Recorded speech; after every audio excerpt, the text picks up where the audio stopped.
नमस्कार साथियों, आप सभी का अपने इस डिजिटल प्लेटफॉर्म पर हार्दिक स्वागत है। मैं राकेश। दोस्तों, अपन क्लास संस्कृति पढ़ रहे थे, उसी क्रम में अपन एक नया टॉपिक लाए हैं जिसका नाम है राजस्थान के रीति रिवाज और प्रमुख प्रथाएं हैं। एक क्वेश्चन जो है अमूमन आपको यहाँ से देखेगा मिलता है, उसके बारे में अपन बात करेंगे जो राजस्थान के रीति रिवाज और प्रथाएं हैं। देखिएगा कि राजस्थान के वो कौन कौन से रीति रिवाज हैं, कौन कौन सी प्रथाएं हैं जहाँ से प्रश्न बन सकता है और क्या क्या अपने को ध्यान देना है। तो हमारे पास अपना जो टॉपिक है वो है हमारा रीति रिवाज। कुछ तो हम परिचित हैं और कुछ को हम नहीं जानते, तो उसको अपन अध्ययन करेंगे। और साथ में कुछ एक प्रथाएं चली हैं या कुछ जगह है प्रथा चली थी, फिर कुप्रथा के रूप में वो चली है, तो प्रथाएं कुप्रथाएं उसके बारे में अपन अध्ययन करेंगे। बिना समय गंवाए अपन जो वीडियो है वो शुरू करते हैं अपना। देखिएगा, देखो एक शब्द है जिसका नाम है केसरिया करना, एक शब्द है जिसका नाम है जोहर करना, और एक शब्द है जिसका मतलब है साका करना। तो ये अपने पास तीन शब्द है। इन तीनों शब्दों को अपने को थोड़ा जानना है। देखो केसरिया क्या कहता है, जो बिगनर है उनके लिए बात है, जो पुराने स्टूडेंट हैं उनको तो देखो पता होता ही है, क्योंकि इतना सा नॉर्मल बात वो तो जानते हैं। देखो मान लीजिए कोई दुर्ग है और उस दुर्ग के ऊपर किसी दुश्मनी सेना ने आक्रमण कर दिया है। अब दुश्मन की सेना ने आक्रमण किया है, पुरुषों को लगता है कि या तो डू और डाई वाली स्थिति है, या तो मारो या फिर मर जाओ, दो ही बातें हो सकती हैं। तो वो जो पुरुष लोग होते हैं वो केसरिया वस्त्र धारण कर लेते हैं और दुश्मन की सेना पर भूखे शेर की तरह टूट पड़ते हैं, मरते भी हैं और मारते भी हैं। उसको अपन क्या कहते हैं कि उसको क्या हो गया, केसरिया हो गया। तो देखो केसरिया कौन करते हैं, तो क्या कहते हैं, पुरुष लोग करते हैं भाई। दूसरी बात जोहर है। अब ये पुरुष लोग हैं, ये तो केसरिया वस्त्र धारण करके लड़ने लग जाते हैं। महिलाएं हैं, उनको भी पता है कि भाई अगर हम हार गए हैं तो सामने वाली पार्टी जो है, जीतने वाले जो भी राजा है, वो हमको बंदी बना लेगा। तो हो सकता है हमको बेचा जाए, हो सकता है कोहलू का बैल चलवाया जाए, हो सकता है कि कोई और प्रकार का काम करवाया जाए। तो वो महिलाएं हैं अपनी आन बान के प्रतीक के लिए या तो जल में कूद करके या आग में कूद करके अपने आप को मिटा लेती थी, अपनी जीवन लीला को समाप्त कर लेती थी। उसको अपन कहते थे, जिसको अपन क्या कहते थे, जोहर है। तो देखो जोहर कौन करती हैं, तब अपन कहेंगे कि भाई जोहर तो महिलाएं करती हैं। तो जोहर कौन करता है, तो जोहर करती हैं महिलाएं भाई। ठीक इसी प्रकार साका, देखो जहां केसरिया भी हो जाता है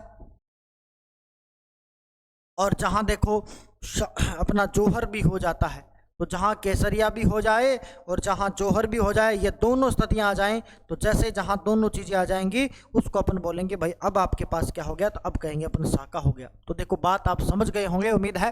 केसरिया पुरुषों द्वारा किया जाएगा, जोहर वो महिलाएं करेंगी। कहीं जल जोहर पढ़ेंगे आप, कहीं अग्नि जोहर पढ़ेंगे आप। और एक होता है शाका, जिसमें जोहर भी होता है और साथ में आपका केसरिया भी होता है, दोनों होते हैं। तो वो वाला आपका क्या होता है, जिसका नाम है शाका वाला। ठीक, आगे बढ़ते हैं। देखिएगा मित्रों, सती प्रथा है। देखो सती प्रथा क्या है, देखो पहले महिलाएं हैं, देखो लिखा भी हुआ है, महिलाओं द्वारा अपने पति की मृत्यु पर पति के शव के साथ चिता में जीवित अवस्था में अपने आप को जला लेना और मृत्यु का वर्ण कर लेना ही सती होना कहलाता था। इसको हम सहमरण भी कहते हैं, साथ मर रही है, सहगमन भी कहते हैं, और इसको अनवारोहण भी कहा जाता है। तीन इसके नाम हो सकते हैं सती प्रथा। देखो शुरू में तो महिलाएं थी, वो पति से प्रेम किया करती थी पहले, तो वो महिलाएं अपनी इच्छा से देह त्याग करती थी, तब तक तो सती अपन मान लेते थे। जो महिलाएं हैं वो अपने पति से अपने सतीत्व के लिए खुद से मतलब अपने प्राणों का त्याग कर देती थी, पति की चिता के साथ जल जाती थी, उसको तो अपन सती कहते थे। लेकिन फिर समाज में ऐसा देखा गया, एक बड़ा तबके का समाज जिसको राजपूत समाज कहा गया, जिनकी छोटी सोच होती थी। आज भी कुछ जिलों के अंदर आज भी छोटी चीज़ अपनी बेटियों को नहीं पढ़ाते हैं, घर के अंदर ही रखते हैं, बाहर भी नहीं भेजते हैं, आज भी है, इवन आज भी है। ऐसे उदाहरण मैं गिनवा भी सकता हूँ आपको। तो देखिएगा, तो लोग क्या करते हैं, जैसे पति मर जाते हैं तो पत्नी को जबरदस्ती ही आग में डाल देते हैं कि देखो वो सती होगी सती होगी सती होगी। तो इसका कुप्रभाव मिला, तो फिर धीरे धीरे इस पर देखो रोक लगाना भी शुरू हुआ। तो देखिएगा आगे की बात अपन कर लेते हैं। तो देखो एक होता है अनुमरण, जैसे अनुमरण होता है कि पति की मृत्यु कहीं दूसरी जगह हो चुकी है, तो पत्नी है वो उसके किसी प्रतीक चिन्ह के साथ अपने आप को मिटा देती थी, अपने आप को जला लेती थी, या फिर चितारोहण कर लेती तो उसको कहते थे अनुमरण। तो देखो, पति की कहीं अन्यत्र मृत्यु होने पर वहीं उसका अंतिम संस्कार कर दिया जाने पर उसके किसी चिन्ह या निशानी के साथ विधवा द्वारा चितारोहण कर लेना अनुमरण कहलाता था। ऐसी सतियों को महासती भी कहा जाता है कि ऐसी सती कौन थी? मां सती कहलाती थी, जो अनुमरण करती थी उसको महासती कहते थे। राजस्थान में प्रथम सती संपत देवी मानी जाती है, जो घटियाला शिलालेख में फलोदी से प्राप्त होता है। ये कहते हैं कि ये सेनापति राणुका के साथ ये सती हो जाती, जिसका नाम था संपत देवी। तो पूछा भी जा सकता है, हालांकि सती का प्रश्न नहीं आएगा, क्योंकि सती प्रथा का प्रश्न देने का मतलब है सती प्रथा को बढ़ावा देना, वो हम बढ़ावा नहीं देना चाहते, इसलिए प्रश्न तो नहीं आएगा। फिर भी आप याद रख लो एज ए जनरल नॉलेज कि राजस्थान में होने वाली पहली सती कौन थी, तो इसका नाम था संपत देवी, और इसका उल्लेख हमको मिलता है घटियाला शिलालेख में, जो फलोदी से प्राप्त होता है। और ये संपत देवी किसकी पत्नी थी? तब ये सेनापति था जिसका नाम था रणुका, उस रणुका की पत्नी हुआ करती थी जिसका नाम था संपत देवी। आगे देखिएगा और थोड़ी नॉलेज प्राप्त करते हैं। देखो, राजस्थान में सती प्रथा पर रोक के बारे में अगर मैं थोड़ी आपको बात बता दूं तो देखिएगा, सुनते जाइएगा आप। देखो, राजस्थान में सती प्रथा पर रोक लगाने वाली पहली रियासत का नाम बूंदी था, और बूंदी का राजा जिसका नाम विष्णु सिंह है। तो राजस्थान में सबसे पहले सती प्रथा पर रोक किसने लगाई? तब आप कहेंगे विष्णु सिंह ने रोक लगाई है, जिसने 1822 में सती प्रथा पर रोक लगाई गई थी। उसके बाद में 1830 के अंदर अलवर में भी रोक लगाई गई है। मेजर जॉन लुडलो के प्रयासों से 1844 में जयपुर का शासक था राम सिंह, यहाँ भी रोक लग जाती है। इस प्रकार 1846 में डूंगरपुर में, बांसवाड़ा में, प्रतापगढ़ में सती प्रथा पर रोक लग जाती है, और बाद में इसको गैर कानूनी घोषित कर दिया जाता है। तो आपको तो इतनी जानकारी नहीं लेनी है, आप तो बस थोड़ा सा याद रखेंगे कि सबसे पहले सती प्रथा पर रोक लगाने वाली रियासत कौन सी थी, तो क्या कहेंगे? बूंदी रियासत है। और किसने लगाई है? तो शासक विष्णु सिंह ने यहां सती प्रथा पर रोक लगाई गई है। भाई आगे बढ़ते हैं, देखिएगा मित्रों, अगली देखो एक प्रथा है जिसका नाम है डावरिया प्रथा। डावरिया प्रथा, देखो डावरिया प्रथा होता था जैसे राजा महाराजा और जो सामंत लोग होते हैं उनकी पुत्री का विवाह होता है तो दहेज के रूप में कन्याएं दी जाती थी। तो वो कन्याएं दी जाती थी उसके साथ में उसकी नौकर चाकरी करने के लिए। तो जो कन्याएं दी जाती थी उसको अपन क्या कहते थे? डावरिया कहते थे। और ये कन्याएं फिर वहां राज सेवक बन जाती थी, और इन कन्याओं से जो नाजायज औलाद होती थी उसको देखो एक शब्द चलता है जिसको क्या कहते थे? गोला गोली भी कहते थे कि भाई ये गोला है और ये कौन है? गोली है। तो उनको फिर गोला गोली कहा करते थे। आज भी समाज के अंदर ये जो शब्द है एक गाली के बराबर माना जाता है, गाली के बराबर समझा जाता है। क्यों? क्योंकि कारण है इसका पीछे समझने का, और कारण वही है क्योंकि ये नाजायज औलाद होती थी तो उसको कहते थे गोला गोली। तो देखो, रियासती काल में राजा महाराजा जागीरदार अपनी लड़की की शादी में दहेज के साथ में कुछ कुंवारी कन्याएं भी देते थे, जिसको डावरिया डावरिया कहते थे। ये जनाना महलों में सेविका का जीवन व्यतीत करती थी, और इनसे जो नाजायज औलाद हो जाती या फिर वहां पर जायज औलाद भी हो जाती, मान लो वहीं सेनापति से कहीं चक्कर चला के शादी कर ली थी, तो जो औलाद होती थी उसको अपन गोला गोली कहते थे। क्या कहते थे? गोला गोली कहते थे। आगे नाता प्रथा शब्द जानते हो, नात चली जा कोई भाई तो बिनी तो अपन नातों किया कर रहा है भाई। बात देखो, नाता एक प्रकार का पुनर्विवाह है। इस प्रथा में पत्नी अपने पूर्व पति को छोड़कर के किसी दूसरे पुरुष को अपना पति बना लेती है। यह प्रथा ग्रामीण क्षेत्रों में जनजातीय लोगों में होते हैं, उसको बोलते हैं नाता प्रथा। आपने भी देखो क्या करे, कोई पहला आदमी छोड़ गया यार दूसरी बार ब्याह कर ले तो आप क्या करना? रांड नात रह गई या नात रह आएगी, शब्द आप काम में लिया करा। हाँ, तो नाता उसको बोलते हैं अपन नाता प्रथा। कुछ एक प्रथाएं ऐसी हैं जो आपको आती भी हैं, और कुछ एक बिल्कुल सरल है, वो मैं आपको पढ़ा नहीं रहा, वो आप देखते ही कर दोगे। जैसे बांध बैठना है तो आप सब जानते हो बांध बैठने का मतलब क्या है? विवाह से संबंधित है, तो उसको अपन क्यों पढ़े मैं वही बता रहा हूं जो थोड़ी इंपॉर्टेंट है आपके लिए, और बाकी जो आपने कम सुनी है उन्हीं को बता रहा हूं भाई। ठीक, आगे देखते हैं, देखिएगा। देखो अगली प्रथा है चारी प्रथा। देखो ये खेराड़ में चलती है, टोंक और शाहपुरा के अंदर ये चलती है। इसमें प्रचलित में देखो, इसमें थोड़ा उल्टा कार्यक्रम है चारी प्रथा में। एक तो याद करेंगे आप, चारी प्रथा टोंक में चलती है, माल खेराड़ क्षेत्र में चलती है।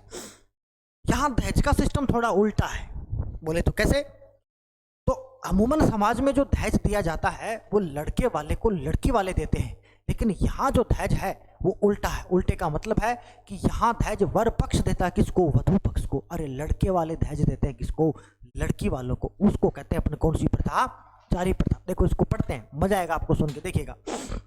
खैराट प्रचलित इस प्रथा में लड़की के परिवार वाले लड़के के घर वालों से दहेज की तरह नगद राशि लेते हैं। चारी की इस राशि के लालच में लड़की वाले लड़की के वैवाहिक जीवन से ज़्यादा नहीं चलने देते और फिर चारी लेकर के दूसरी जगह लड़की का भेज देते हैं। कमजोर व पिछड़े वर्ग में यह प्रथा ज़्यादा प्रचलित है। तो दाम ले की बैदियों में भाईचारी प्रथा है। आगे संथारा है, जिसको अपन कहते हैं संलेखन भी कहते हैं। इंपॉर्टेंट है, पूछा भी जाता है। संथारा है किसमें, तब कहेंगे जैन संप्रदाय के अंदर आता है संथारा प्रथा, जिसमें अपनी स्वेच्छा से अन्न जल का त्याग करके अपने प्राणों को त्याग देना होता है, उसी को संथारा कहते हैं। तो आप तो याद करेंगे कि संथारा जो है जैनियों में प्रचलित है। अभी ईश्वर विद्यासागर जी भी ने भी अन्न जल त्याग करके अपने प्राणों का त्याग किया है, इन दिनों चर्चा में भी है। तो हो सकता है कि आपसे पूछ लिया जावे।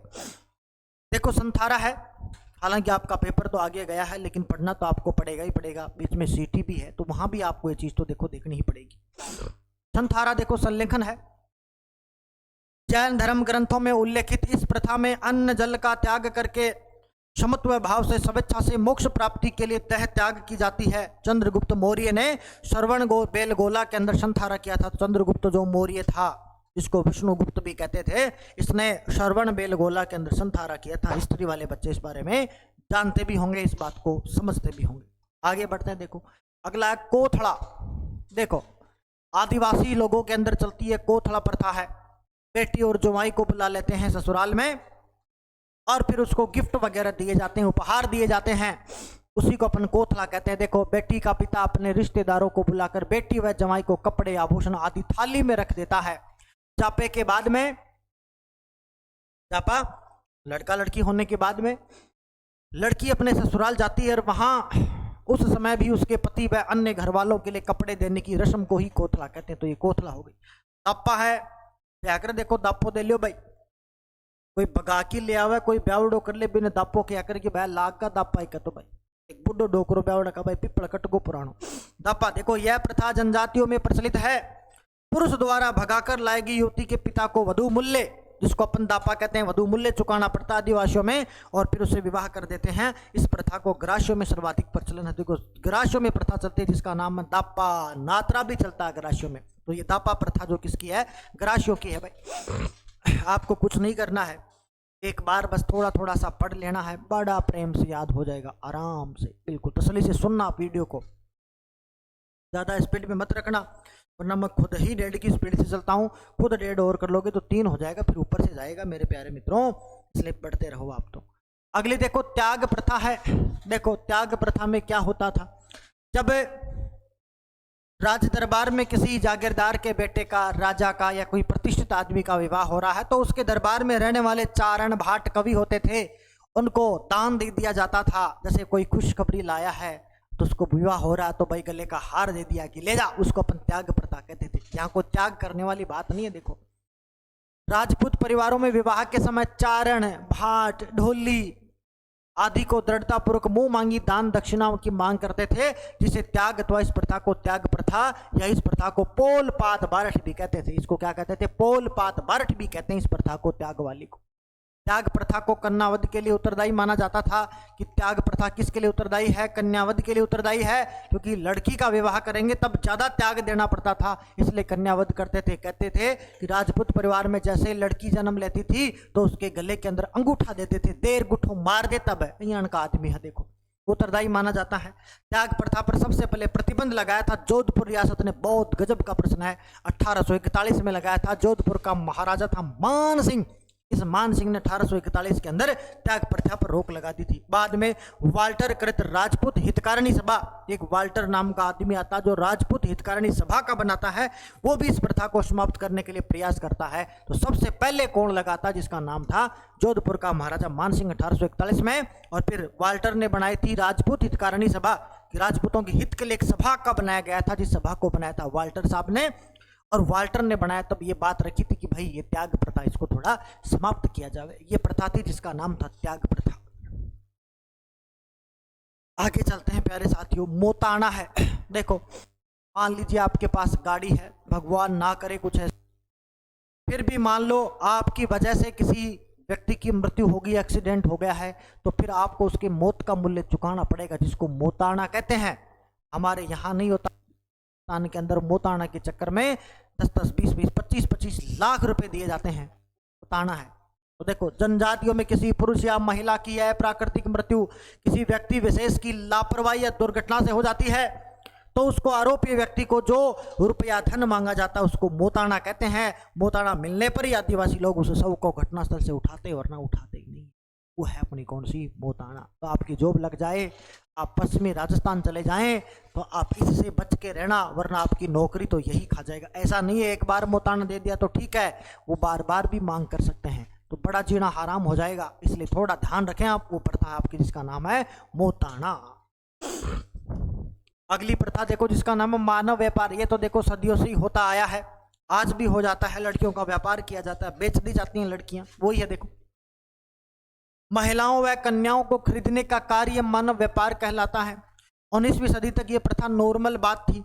कोटा रियासत में मनुष्यों के क्रय विक्रय पर चौथान नामक एक कर भी लिया जाता था। तो पूछा भी जाता देखो कि चौथान कर क्या था। बहुत महत्वपूर्ण प्रश्न है, पूछ ले आपसे कि बताओ चौथान कर क्या था भाई। कौन सा कर?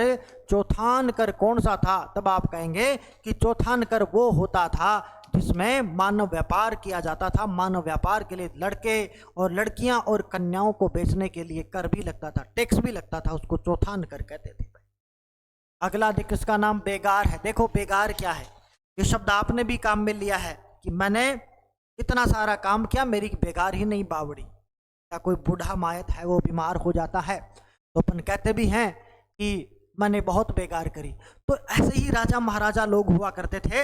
ये प्राचीन काल में अपने राज्य के लोगों से सेवाएं ले लेते थे कि आजा भाई हम महल बनाएंगे, और वो मिस्त्री का काम कर देता था। फिर वो पैसे मांगता तो कहता ना यार, ये तो किला तेरी सुरक्षा के लिए बना है, तेरे को किला नहीं चाहिएगा, ये तो राजकाज है, तो इसके कैसे पैसे देंगे।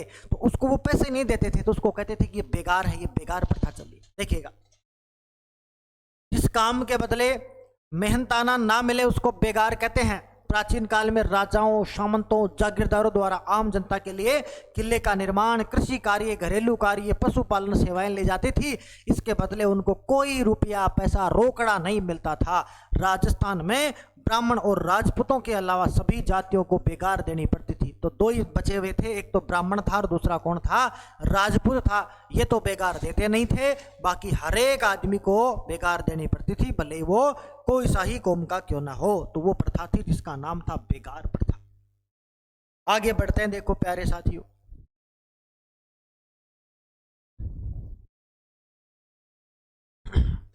आगे देखो सांगड़ी या बंधुआ मजदूर प्रथा है। देखो बांध देना, सांगड़ी भी कहते हैं इसको।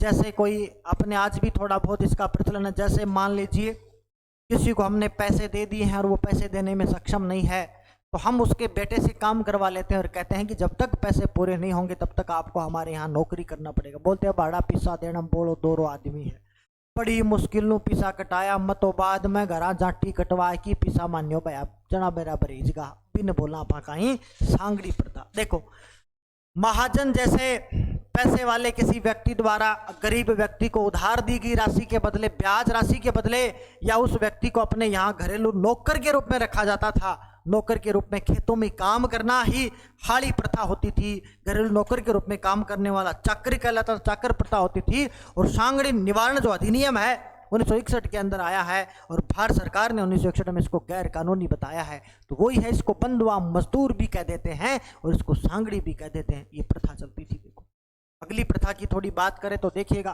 प्रदा प्रथा है। ये तो आपने भी देखा होगा, राजपूत परिवार के अंदर महिलाएं बाहर निकलती थी तो बाहर व्हाइट कलर का, मेरे तो याद आ रहा है मेरे गांव के अंदर था कोई लूण सिंह नाम का आदमी, तो उसके परिवार खेत अलग था, हमारे स्कूल के आसपास से रास्ता था।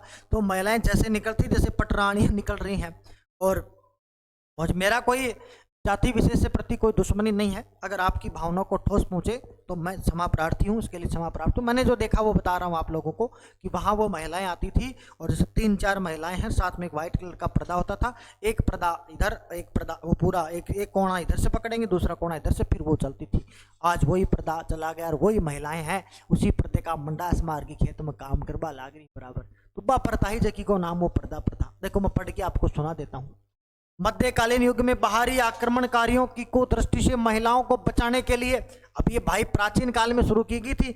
अब हम बच्चे हैं या हम लोग हमारे सामने पर्दा प्रथा करके आए तो हम तो बड़े समझदार हैं, पढ़े लिखे लोग, हमसे कैसा पर्दा करना है ना। तो पर्दा ना करना, पर्दा हटा दो, गाना सुना था ना, जरा पर्दा हटा दो, है ना। तो वही गाना है भी, कुदृष्टि से बचाने के लिए शुरू की गई थी। राजपूत जाति मुस्लिम धर्म में यह प्रथा विशेष रूप से पाई जाती थी। 19वीं शताब्दी में समाज सुधारकों के विरोध और वर्तमान में बढ़ती शिक्षा के परिणाम स्वरूप पर्दा प्रथा का धीरे धीरे जो है वो अंत हो चुका है। अगली आन प्रथा, मेवाड़ के महाराणा के प्रति ली जाने वाली स्थायी भक्ति शपथ ही आन प्रथा कहलाती थी। आपने सुना होगा ना, है आन मने, शपथ याद दिलाते थे, ये शपथ है कि हम ऐसा करेंगे, ऐसे लड़ेंगे, जब तक राज्य नहीं प्राप्त होगा तब तक बाहर रहेंगे। मेवाड़ में महाराणाओं को दी थी ना महाराणा प्रताप जी ने, वही आन प्रथा है। तो मेवाड़ में महाराणाओं के प्रति ली जाने वाली स्थायी भक्ति की शपथ ही क्या कहलाती थी? आन प्रथा कहलाती थी। 1863 में ब्रिटिश सरकार के आदेश से इसको बंद कर दिया था। है आन मैंने सुना होगा आपने, बिल्कुल वही प्रथा है भाई। आगे बढ़ते हैं, देखो नाम है कुकड़ी की रस्म, शासी जनजाति में होता है, बहुत ही गंदी प्रथा है। सांसी जनजाति में जब किसी लड़की का विवाह किया जाता है तो उसके चरित्र की पवित्रता की परीक्षा देनी पड़ती है। कहते हैं जैसे महिला की सुहागरात है तो वो सेज बिछा देते हैं, वहाँ वाइट चादर लगा देते हैं, और कहते हैं दूसरे दिन जैसे ही देखते हैं तो अगर उस पर ब्लड लगा है तब मानते कि ये लड़की शुद्ध थी। ये नहीं पता इन मूर्खों को कि ये तो खेल के दौरान भी हो सकता है, पहले भी हो सकता है। मेरी बात समझ गए होंगे आप, तो वो वाली बात है। तो सांसी जनजाति में शादी होने पर युवती को अपने चारित्रिक पवित्रता की परीक्षा देनी पड़ती है।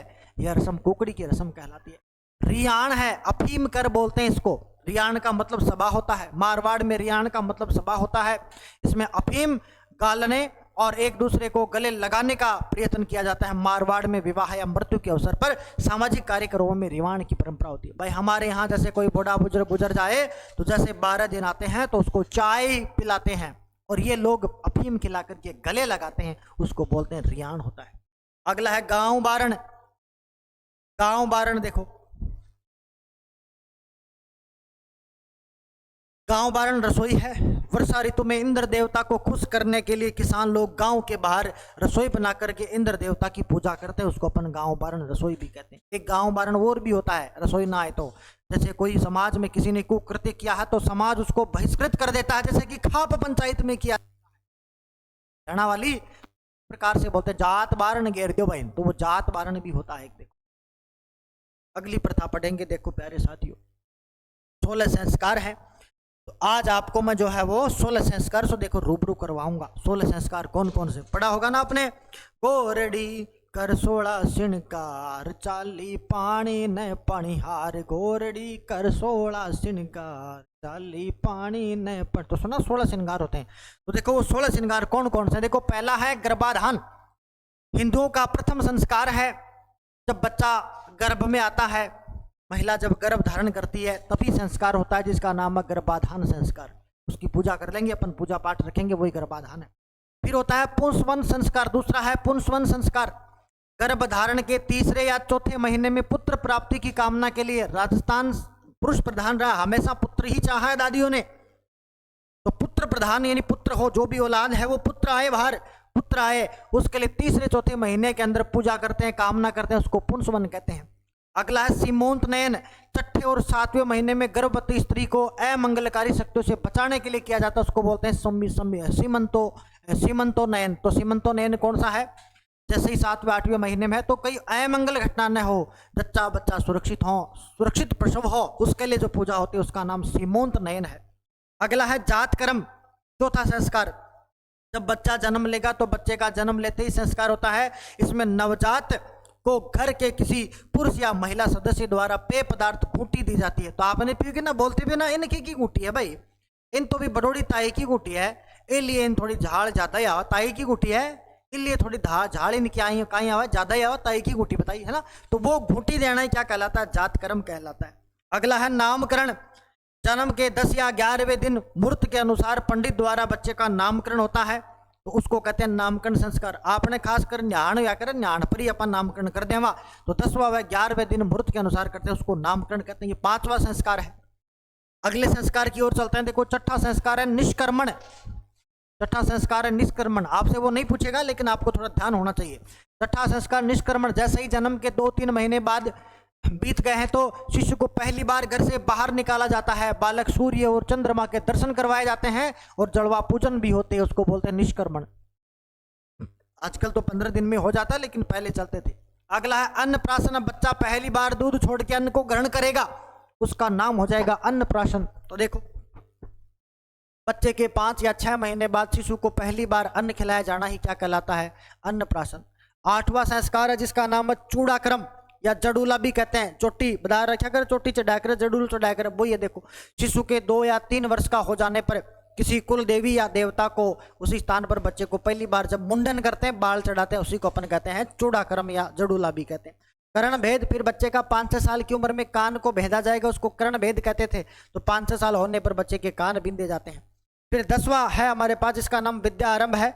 तो 5 से 6 वही बाल्यावस्था है। 5 से 6 होने पर बच्चे को पहली बार विद्या देने के लिए विद्या अध्यापक के पास भेजा जाता था, विद्याश्रम भेजा जाता था, जिसको अपन कहते थे विद्यारंभ, जहां ब्रह्मचर्य का पालन करना होता था। अगला संस्कार देखो, 10 हो गए ना इधर? Yes boss.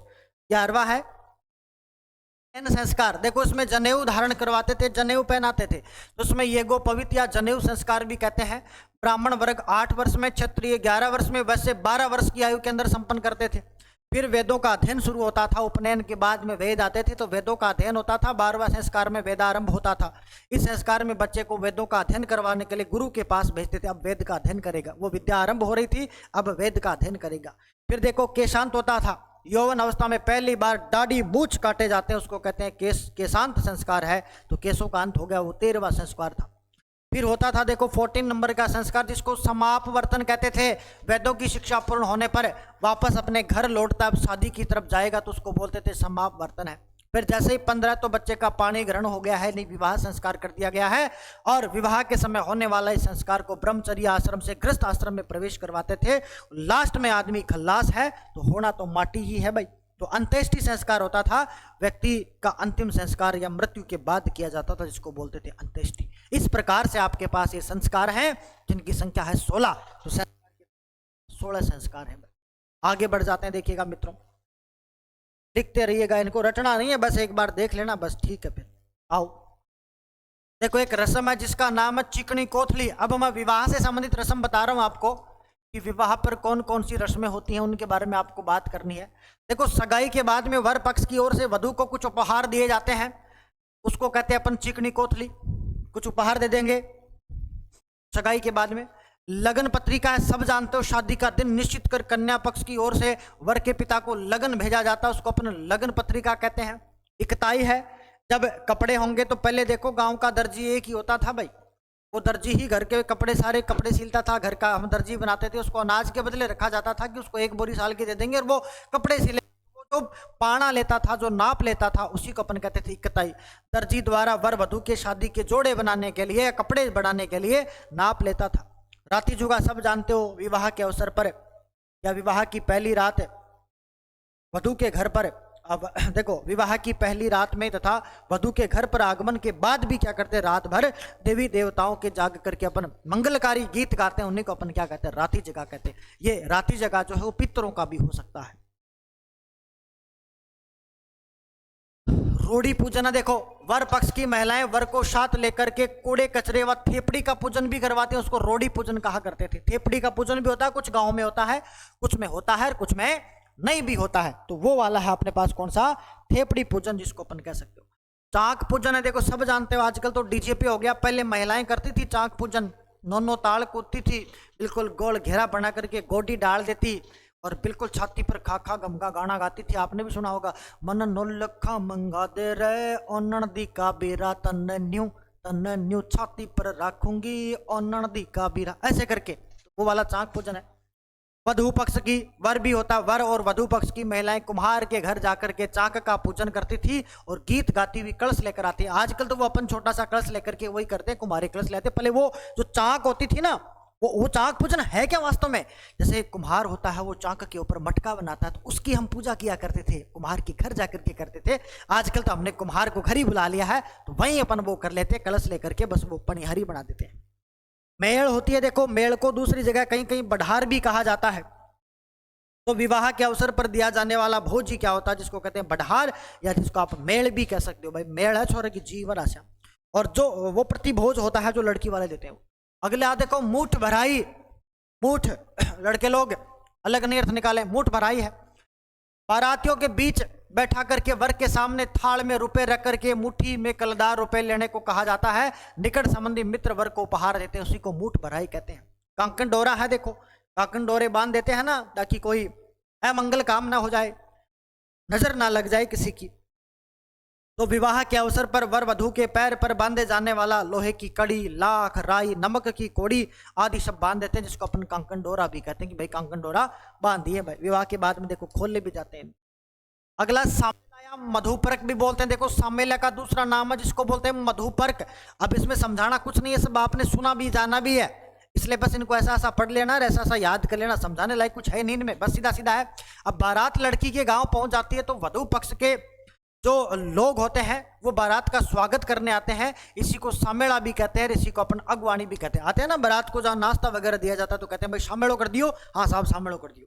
अगला ढुकाव। ढुकाव लड़का जाएगा, देखो दुल्हा है घोड़ी पर चढ़ करके बैंड बाजे के साथ दुल्हन के घर पहुंचकर जाता है, उसको ढुकाव कहते हैं। फिर तोरण की रस्म हो जाती है, वो तोरण मारी देते हैं। जब दुल्हा दुल्हन घर मुख्य दरवाजे पर जाता है तब वहां लगे लकड़ी के तोरण को अपनी तलवार व छड़ी से छू देता है, उसको कहते हैं तोरण कहते हैं। देखो ऐसा भी कहा जाता है कि तोरण के बारे में कहानियां चलती हैं कि तोरण क्यों मारा जाता है।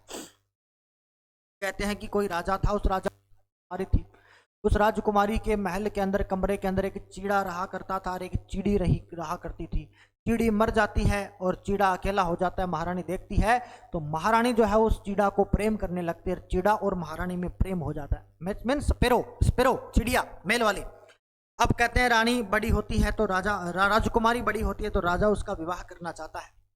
विवाह कैसे करे भाई, क्योंकि चीड़ा भी तो प्रेम करता है।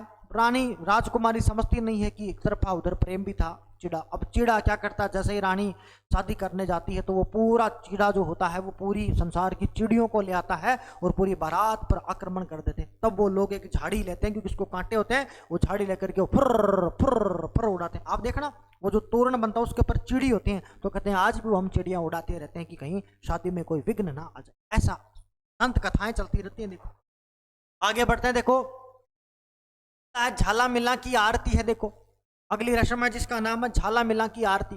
देखो तोरण पर ही वधू की माता द्वारा दूल्हे का स्वागत, टीका और आरती की जाती है। वो दूल्हे की आरती करती है, टीका लगाती है, कुछ खिलाती है, और वो होता ना नेत्रा लेकर कैसे वो नापती भी रहती है, तो वो वाला है। हथलेवा है, जब लड़की का हाथ या दुल्हन का हाथ दूल्हे के हाथ में आएगा उसको हथलेवा कहेंगे। गठजोड़, जो कपड़े का गांठ बांधेंगे, वही सब जानते हो आप लोग। एक कपड़े से दुल्हा और दूसरे उसी कपड़े से दुल्हन का गठजोड़ा करते हैं। फेरे फेरे होएगा, मंत्रचार से ले लेंगे, अग्नि के समक्ष साक्षी मान करके दूल्हा दुल्हन फेरे लेते हैं। अगला पग धोई। फेरों के बाद में वधू के माता पिता द्वारा वर के पैर दूध से धोने की परंपरा को कहते हैं पग धोई। कन्यादान होता है फेरों के बाद में, वधू के पिता द्वारा यथाशक्ति भेंट उपहार दिए जाते हैं, जिसको अपन कन्यादान कहते हैं।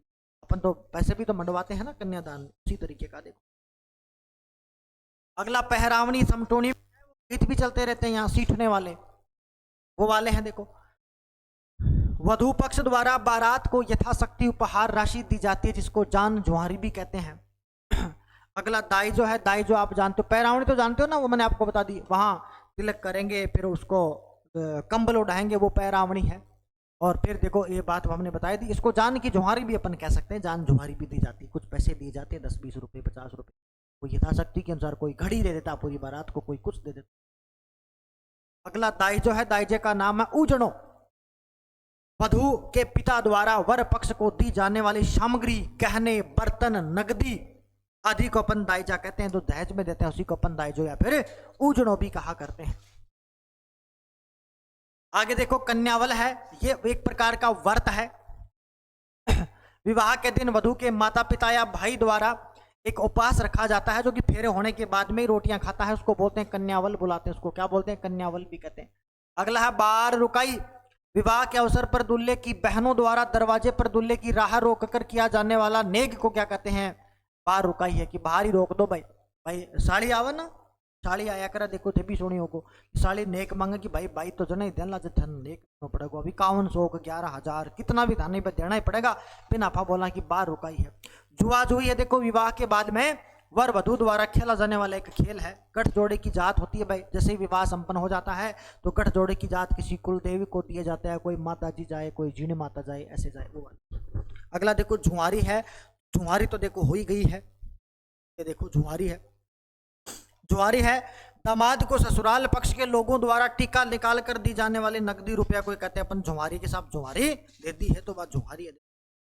अगली देखो अपन बात करें जी को नाम है जुहारी।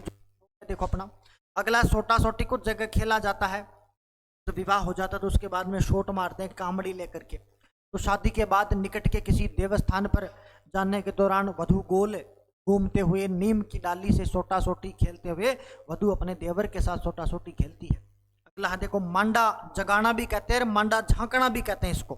विवाह कंप्लीट हो गया है, दामाद पहली बार ससुराल आने पर दूल्हे को हाथों जुहारी वाले स्थान मिट्टी उठवा करके किसी निकट जल स्रोत में जहाँ जहाँ मतलब जो फेरे हुए थे वहाँ की जो मिट्टी है उस मिट्टी को उठवा करके किसी पवित्र स्थान में अपन बहा देते हैं, उसको बोलते हैं कि भाई मांडा बे झांक दिया गया है। वो मांडा झांकना। देखो क्या लिखा, विवाह के बाद में दामाद के पहली बार ससुराल आने पर दूल्हे के हाथों चंवरी वाले स्थान जहां चंवरी हुई थी वो वाला स्थान था, उसको मिट्टी उठवा करके किसी जल स्रोत में बहा, उसको अपन बोलते हैं। अगला है देखो अपने पास एक संबंधित और है देखो जिसका नाम है ओलंदी। देखो जब विवाह होता है तो लड़की वाला यानी जो वधू पक्ष है वहां से कोई महिला या कोई पुरुष है वो साथ जाता है, बारात के साथ जाता है। वापस जब बारात जाती है, जब दुल्हन विदा हो जाती है, तब वो जाने वाले को अपन ओलंदी कहते हैं, ओलंदा कहते हैं। विवाह के अवसर पर न वधू के साथ जाने वाला पुरुष या स्त्री भी हो सकता है, उसको अपन क्या कहते हैं, ओलंदी कहते हैं।